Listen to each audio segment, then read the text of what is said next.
When I think of purpose, I think of Daniel 1:8, where it says Daniel purposed in his heart that he would not defile himself with the king's food.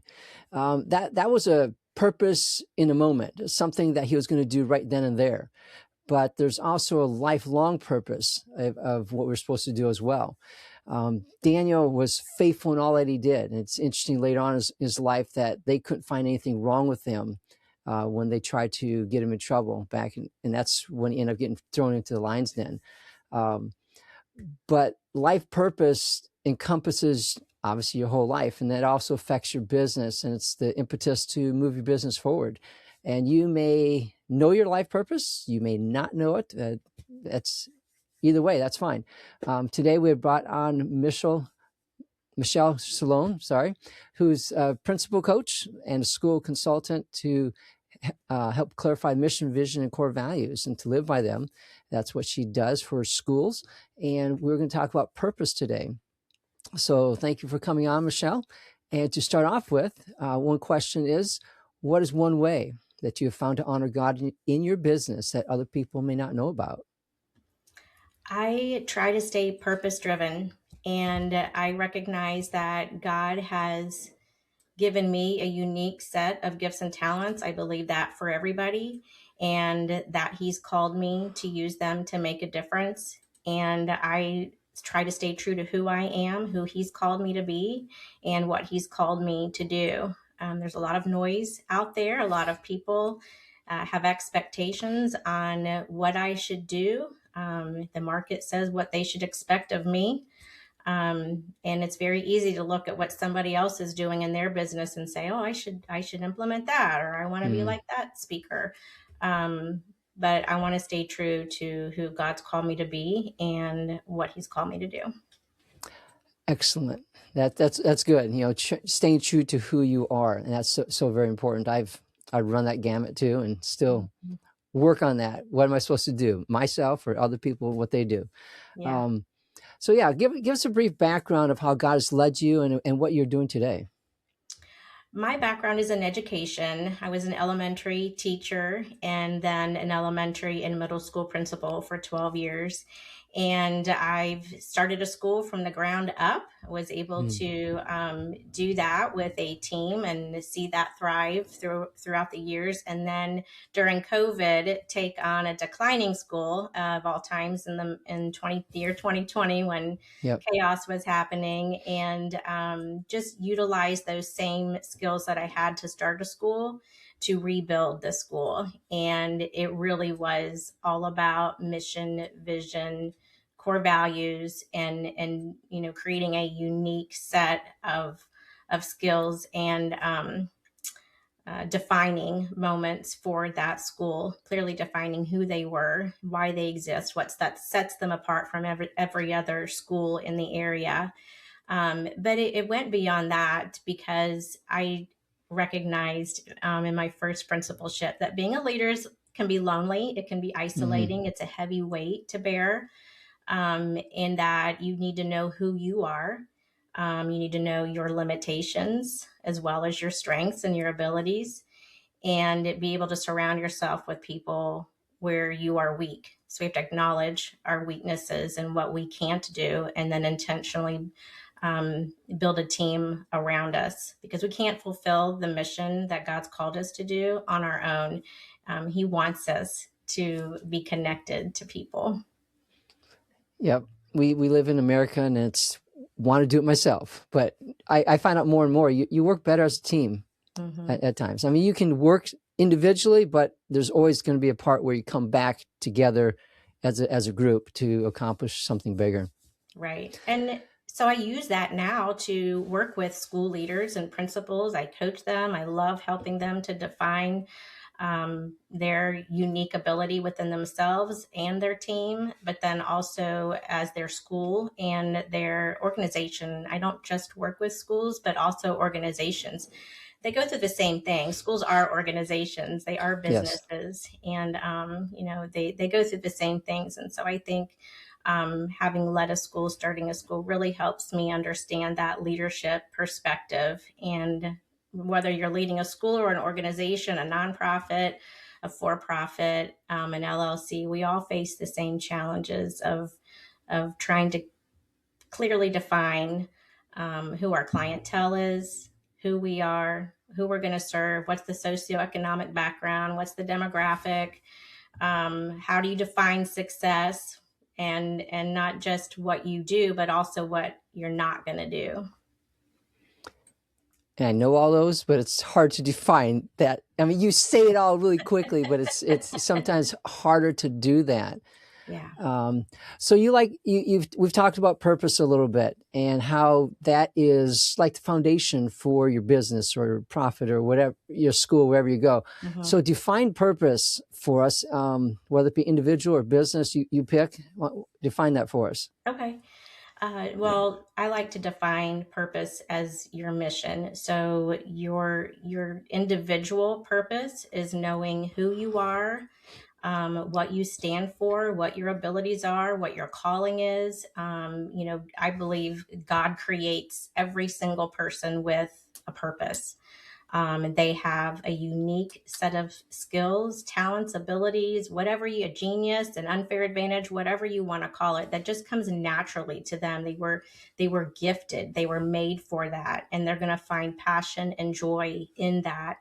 And so defining who you are as a person, that's to me your purpose. But then living that out to serve others and make a difference becomes the purpose of your organization or your calling or your school, whatever it is that you're doing to make a difference using those. So there's a purpose of the school and a business. And I think so many times we take that cookie cutter mission statement and think, okay, this is our mission. It's a one and done. And we've got our mission statement. It's in our handbook. It's on the wall. Let's go. We told it to the person when we were hiring them, and now we're done. And we really have to learn to filter every decision that we make on, is this who we are? Is this going to further my mission? Is it going to make a difference serving the calling that God's called me to? And if it's not, we have to have the courage to say no. So that's how I define purpose. It's what you were created to do. Very often it starts as a desire, and maybe it's somebody speaking into your life when you were younger and you don't even recognize it, at yourself for a while. Mm-hmm. You realize what you're good at. You realize what you find joy in, and I think those are the things that we use to define purpose. You said a lot there. Yeah. I don't know if you realize that, but you mentioned about purpose needs to define everything you do in business. Can you expand upon that or give us an example? Because I think that is what's missing in a lot of businesses, because it's hard to get a mission statement of purpose. Mm-hmm. It's harder to live it out and to put it in, install it in everybody and to talk about it and all that. So can you dig a little bit deeper into that and tell us a little bit more how to do that, or give us an example? Yeah, I think this is where a lot of organizations stall. This is where they really struggle, because it takes a lot of collaborative effort and a lot of opinions and a lot of discussions around the table with a lot of stakeholders to finally figure out this mission statement. Who are we? Who are we going to serve? What defines us? What are we going to do? And then you have to take that mission a little bit further and cast the vision.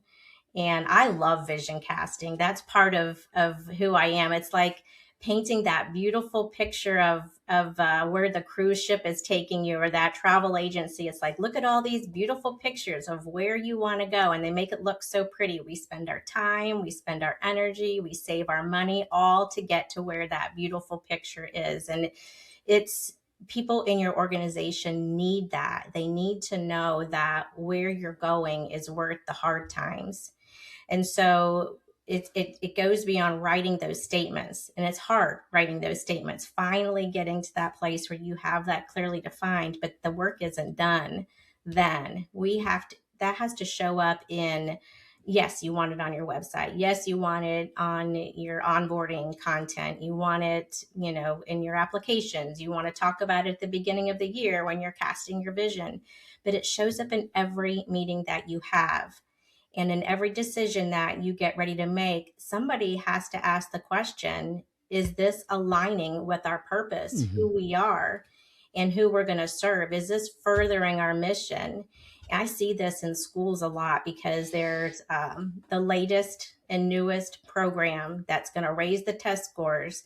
And it worked at the school in California, so it should work at the school in North Carolina. And we're going to implement it. Well, it's two very different socioeconomic backgrounds. One's rural, one's urban. And so it's just not always that simple. We have to really look and analyze and say, is this going to further our purpose and our mission? We have to know our students' strengths and their opportunities. And is our goal to get them into college? Is our goal to get them to graduate and be able to read?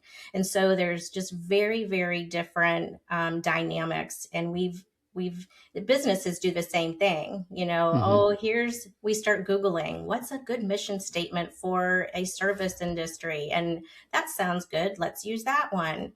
But there's so much more that goes into it to really be, because I believe everybody's unique. We're all different. And that's a good thing. And we need to celebrate those. And we need to get really specific about what we're doing and who we're serving. And you don't know what to say no to until you truly know what to say yes to. And you don't truly know Yes. what to say yes to until you really know what you're going to say no to. So it just has to show up in every meeting, every conversation. It just needs to drive every decision. Yeah, what you said there reminded me. I think it was Pat that it said in his book, The Advantage. Once you have your core values and who you are, who you're serving, you need to be intolerant. You Hmm. need to be intolerant of everything else. If it doesn't fit your mission and your core values, you don't tolerate that behavior, that decisions, any of that stuff, because you have to go down a certain way. Yeah, that's And so good. I think it was interesting what you said, that talking about mission and purpose in your interviewing process is important, because the people, when you talk about values, I don't know of any interviews I've had where they said, our core values are this, our mission statement is this. They don't talk about it. Yeah. But my core values need to at least align with your values if I'm going to stay there long term, or else somebody's going to get frustrated and leave. And so that's really good. So what are some simple steps that we can take once we get our values and they're implemented, and life starts happening, business starts getting busy? How do we maintain that? I mean, you can start good, but then it's maintaining it. I think we have to build time in our schedule where we are intentionally pausing and reflecting.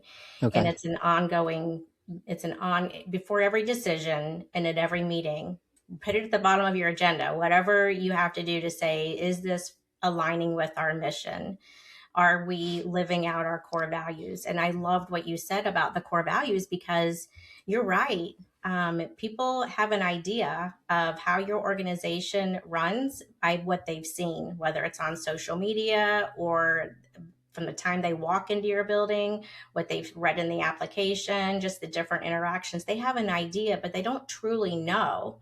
And if they see them written, they're going to hold you to that. They're thinking, okay, well, we honor one another here and we value trust and we value feedback. But if the very first time that they share feedback and they share honesty and trust, they're shut down and people are gossiping about them as soon as they leave the room, then those aren't core values lived out. And so, to truly live that out, we have to build a system of reflection and an authentic trust culture and feedback. And we have to value that, because who's going to hold us accountable when we get off track if there's no trust? And so we have to make sure that there's a space for reflection. There's a time for intentional trust building. There's, everybody's talking about psychological safety right now. And so we need to make sure that it's a safe place to share your thoughts and your opinions. And, that doesn't mean that it's always open to every meeting, but if you build the space you can and time for it, you can say, okay, we're going to spend next month on Thursday, we're going to talk about, give everybody time to feel seen and heard, before we roll out this decision. I want to hear your concerns. And so, in order for the mission, the vision, the core values to really be alive in the organization, we have to be able to trust one another and hold each other accountable. I agree. Absolutely. Trust is essential, because if I disagree with you, I need to be able to voice that and tell you why, not attacking you as a person, just looking at the idea. You need to have trust. I know one organization I worked at, they had their mission statement, and they made it a company policy that every PowerPoint presentation had to have that as their first slide, and they're supposed to read it. Mm-hmm. But we didn't really, I don't feel we really lived it, because people just threw it up there, read it really quick, and then here's obligatory slide, whatever, and just ran off. But I wonder if you had somebody at the end of every meeting ask the question, somebody designated, saying, does this align? Just does this align with our core values, to just help people reorientate that? Because I think you're right. And it's going to be a habit, right? I mean, you habitually do it or you don't do it.